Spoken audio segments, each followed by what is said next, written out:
bueno, pues le hemos dedicado un poquito de tiempo a hacerlo pues, de una manera que estuviéramos cómodos. El lugar, el ponente, el estilo, eso de que igual la bilbaína no nos parecía tener propiedad, a lo que pueda, pese a que estáis invitados cuando se inviten a hablar de la bilbaína y todas esas cosas. Y nada más, yo creo que cuando en el año 73 unos crearon eso del Club de Roma como en torno a esa idea de los límites del crecimiento y pensaban la importancia de darle una vuelta a la perspectiva global de futuro, pues eso cada vez más tiene una conexión pues, con nuestra realidad local y cada vez somos más locales. Y yo por mi parte suelo decir que en ese espíritu del Club de Roma, pues que en este, no sé cómo llamarle, grupo de jóvenes de este 30, que hemos dicho otros, pues la verdad es muy apropiado también desde esa perspectiva de la participación de Joseba, ¿no? La perspectiva que también trae, ¿no? O sea que Joseba es muy el Club de Roma en esta perspectiva, ¿no? Y nada más, pues ha sido un placer que desde la Junta o Grupo Coordinador, pues Olga, Ana y yo, pues vimos que esto había que impulsar y luego ha sido un poquito, pues yo creo que entre todos, Jon y Begomaite también tomaron un poco la responsabilidad de ver cómo organizamos esto y yo creo que no hay mucho más que decir, que es que ricasco y que seamos capaces de esto que yo entiendo que es un espacio muy privilegiado, seamos lo suficientemente sabios, inteligentes y sensibles de saber llevarlo y seguir adelante pues, en una perspectiva que nos ayuda, que nos sirva y aunque hagamos reflexión, pues pueda ser una reflexión posiblemente pues, para la acción, ¿no? que igual hace falta, ¿no? Tenemos el mundo, el país, el planeta y esas cosas, ¿no? Y bueno, pues nada más y pues es que recasco. No sé si han ido a hacer algo más. Nada más, otro día está todo dicho, que Oki y Torri, que inauguraron. Hemos dicho que hemos hecho entre todos, pero ya lo has dicho, que sobre todo Jon y Begomaite, que han cogido la responsabilidad de organizar. Y también deciros que en la Junta y que en el capítulo español del Club de Roma ya el G30 empiezan a preguntar qué es eso del G30, o sea, estamos creando como interés en la iniciativa de invitar a gente joven a las reflexiones sobre los temas de futuro y que bueno, que sí que algún día en Europa se interesarán también por esta iniciativa. Y que nada, que es un placer, que hay un tema logístico que tenemos que pedir, que estamos haciendo fotos y que luego podremos colgar, que si alguien tiene pega, levante la mano y diga yo no quiero que mis fotos aparezcan en las fotos, pero vamos, salvo que alguien diga lo contrario, pues lo damos por acá. Y no sé si algo más, ¿no? Teníamos bueno, que... Ahora tú le presentas a Joseba, que es la responsable, ¿vale? Venga. Bueno, me imagino que ya en la convocatoria ya habéis visto un poquito con Joseba, algunos que habéis andado leyendo su libro, el tema. Bueno, Joseba es profesor de la Universidad de Mondragón, también es investigador en la Mucerteguía, que trabaja en temas del cooperativismo y la autogestión, mucho en colaboración con gente que está metida en el mundo del cooperativismo también, ¿no? Aparte de ser investigador y profesor, también está muy metido en movimientos sociales y bueno, ha escrito varios ensayos, por ejemplo, bueno, Euskal Herria, que es su último ensayo, un poco, pues no sé, sí que trata el tema que nos has presentado, eso de la transición hacia el post-crecimiento, ¿no? Últimamente sí que estamos hablando todo el rato, bueno, pues estamos en una crisis económica financiera, pero lo que plantea Joseba, y bueno, muchos otros intelectuales, pues eso, que no es simplemente una crisis económica la que tenemos, sino que es un poco una crisis del sistema, ¿no? Entonces, bueno, pues creo que nos vas a presentar un poco cuál es esa crisis y, no sé, a ver si conseguimos entre todos reflexionar sobre las posibilidades, ¿no? Bueno, sin más, de cositas,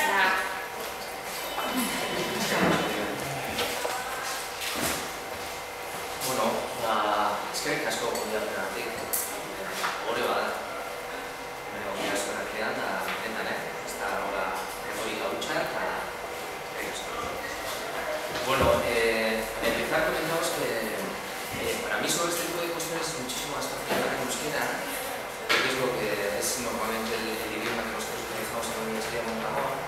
veces en distintos másteres que sí me toca pues, exponer cosas en castellano, pero tengo muchísima más facilidad en euskera y además creo que lo que es la estructura cognitiva la tengo bastante en euskera. Y con lo cual digo esto porque a veces la traducción me suele resultar difícil, otras veces no, en cambio, me sale bien, pero a veces suelo andar como arrastrado, depende mucho de lo que uno esté y muchos factores. Digo esto, me pongo la tirita antes de traducirse, la tirita no vaya a ser que al castellano luego cuando estás esto bien metido y nada. Bueno, yo sobre todo había pensado en intentar transmitir una visión panorámica, muy panorámica de hecho, y muy de trazo grueso, ¿no? Sin pretender entrar en el detalle de las cuestiones que vayamos viendo, ¿no? Porque nos llevaría muchísimo tiempo y seguramente es cuestión más de un seminario que de una charlilla. Entonces, visión panorámica y de trazo grueso ha sido una especie de cuadro impresionista sobre, me gustaría tres cosas, ¿no? O tres movimientos. Uno de ellos, ¿dónde estamos? ¿En qué mundo? En fin, ¿cuáles son las características principales, las mega tendencias de este mundo? Casi nada, una labor así mismo ingente. En un segundo movimiento, digamos que más que un ejercicio meramente despectivo, algo que tenga un poquito más de perspectiva y hacia dónde, por tanto, nos dirigimos. Y en un tercer movimiento, y si es que hay tiempo, bueno, y ante esto, ¿qué tipo de cambios, qué tipo de estructuras se van a requerir en el futuro? Y si me alargo demasiado, igual lo dejo en el segundo movimiento y lo voy a tener. Bueno, entonces, digamos que... bueno, no voy a hablar, prácticamente nos levantamos con la cuestión de la clase financiera. Es una cuestión tremenda y compleja y no traía yo la idea de meterme a explicar nada al respecto. Sí tengo la sensación de que todavía como ciudadanos tengo la sensación de que nos falta afinar el diagnóstico. Dudo mucho de que en general seamos como ciudadanos capaces de dar una buena explicación con respecto a lo que está pasando y bueno, en sí mismo ya es preocupante. Bueno, la complejidad del tema es evidente y bueno, en todo caso no venía yo a meterme tanto con la cuestión de la crisis económica y financiera. Sí alargo un par de pinceladas. Una de ellas es la relativa a las desigualdades en el mundo. Hay un economista de la historia que es que hizo, digamos, un análisis de una perspectiva de largo alcance, ¿no? Y estudió las disparidades entre distintas regiones del mundo, ¿no? Las diferencias de renta. Es una visión que yo creo que conviene mantener en mente.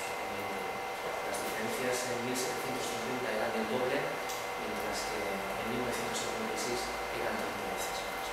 Por lo cual, que la modernidad, lo que tenemos por modernidad, ha ido caminando hacia cuotas de desigualdad mayores continuamente, por así decirlo, porque es un hecho difícilmente relativo. Y además de eso, bueno, en las últimas décadas ya tienes algunos datos del propio Banco Mundial, donde si os dais cuenta, digamos que las diferencias de riqueza entre el 20% más rico y el 20% más pobre eran en 1960 de una arriba y tras 30 años más tarde de 1960 y en 2008 de 1,80. Con lo cual, tengo la sensación de que en la percepción de buena parte de la ciudadanía, antes de que estallara esta crisis, existía esa percepción de que los sectores crecientes de la población en el mundo estaban llenos de sus condiciones de vida, evidente, eso ha sido así, pero bueno, no es menos cierto que las desigualdades sociales y económicas han ido en aumento y, como dice además, una institución como también las diferencias las desigualdades económicas en nuestro país, en nuestra realidad, son altas, pero tampoco todos igual tenemos un poco más de tiempo para ir desgranando cuáles son los indicadores propiamente básicos en relación a varias cuestiones sociales propias del Estado. Y luego existe otra segunda percepción, tanto antes de la crisis como en la propia crisis, sobre el crecimiento económico. Una idea, bueno, el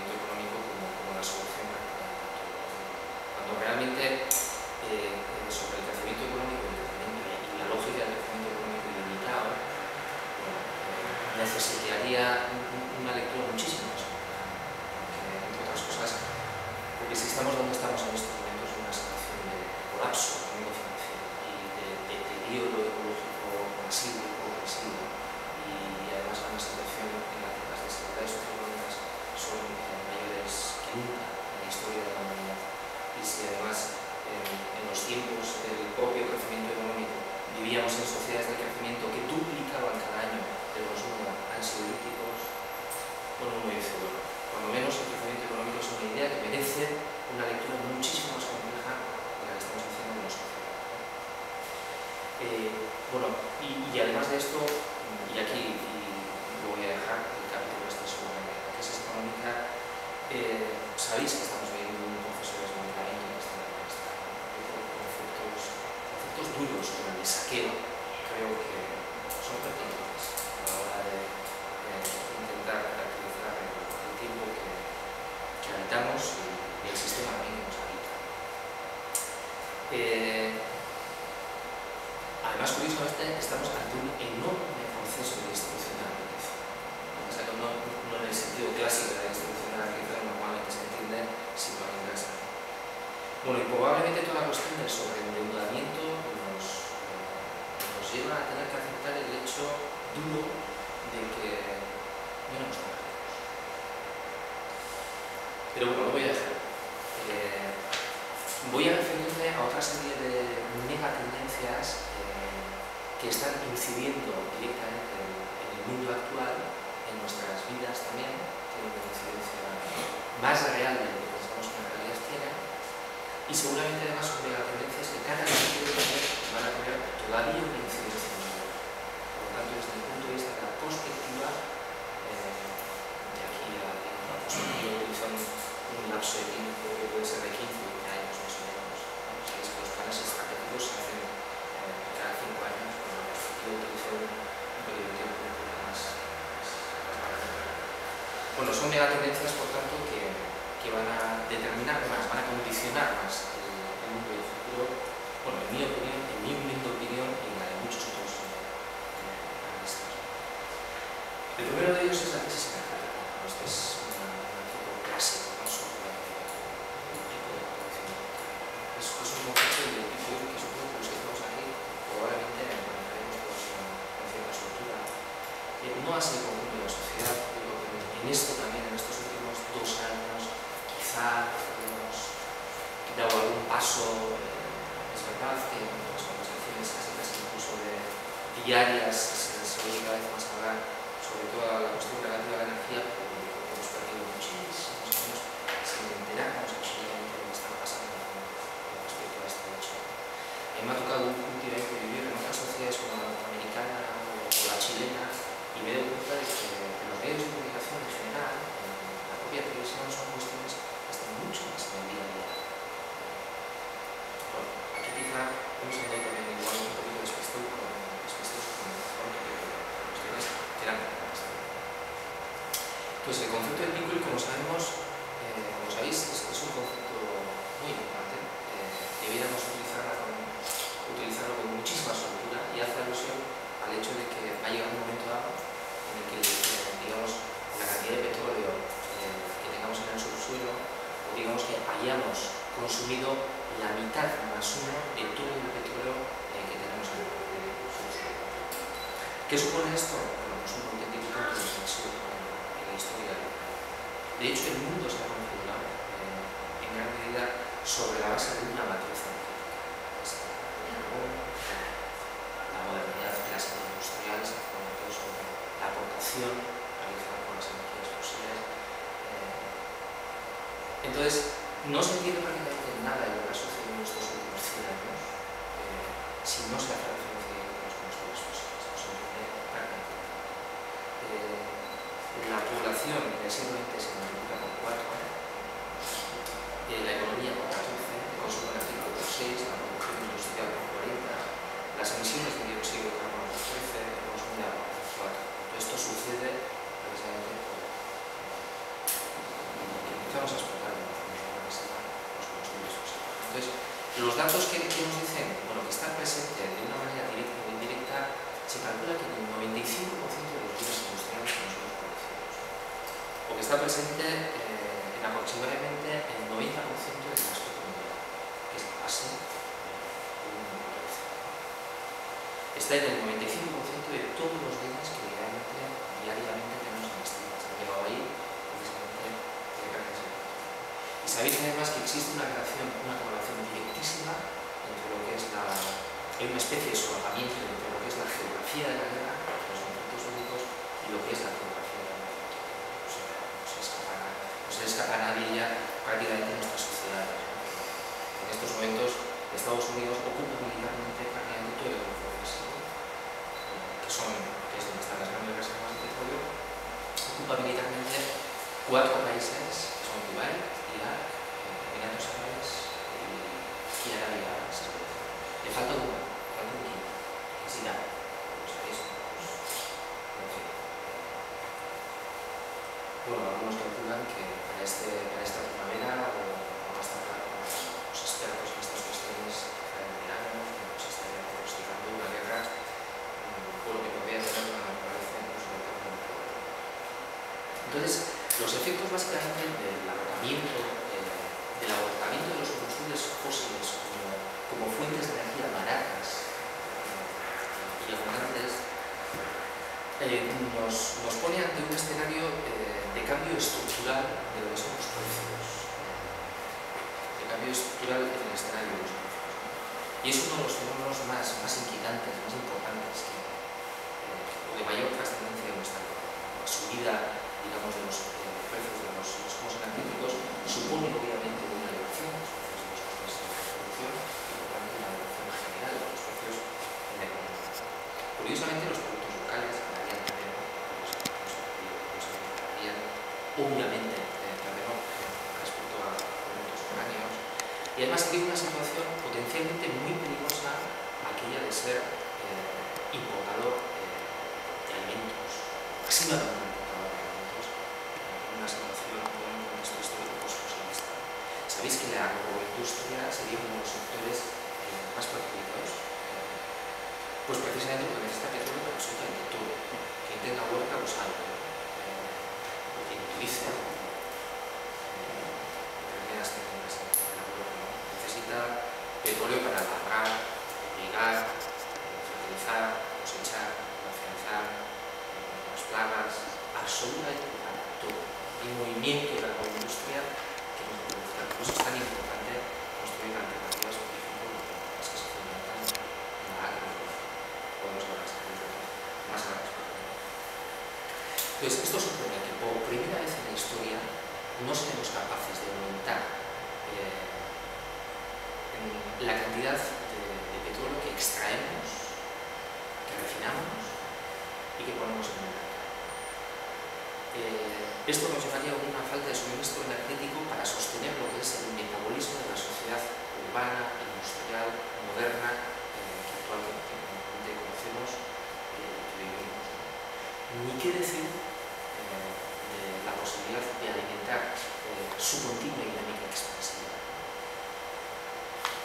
Entonces, si hay un elemento que tiene el poder de hacer tambalear las propias bases de la civilización industrial, probablemente ese elemento sea este, la crisis energética y el final de la era de los hidrocarburos, ¿no? Y la causa, vuelvo a repetir, es ese desequilibrio que se ve entre una oferta que cada vez es menor y una demanda que cada vez es mayor. Sabéis, la emergencia de los países como China, India, los BRICS, son intensísimos en la utilización de combustibles fósiles y demás.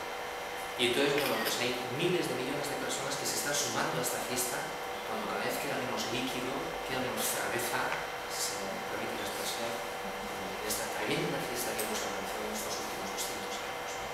Haciendo referencia no solo al petróleo, sino a otros combustibles fósiles secundarios.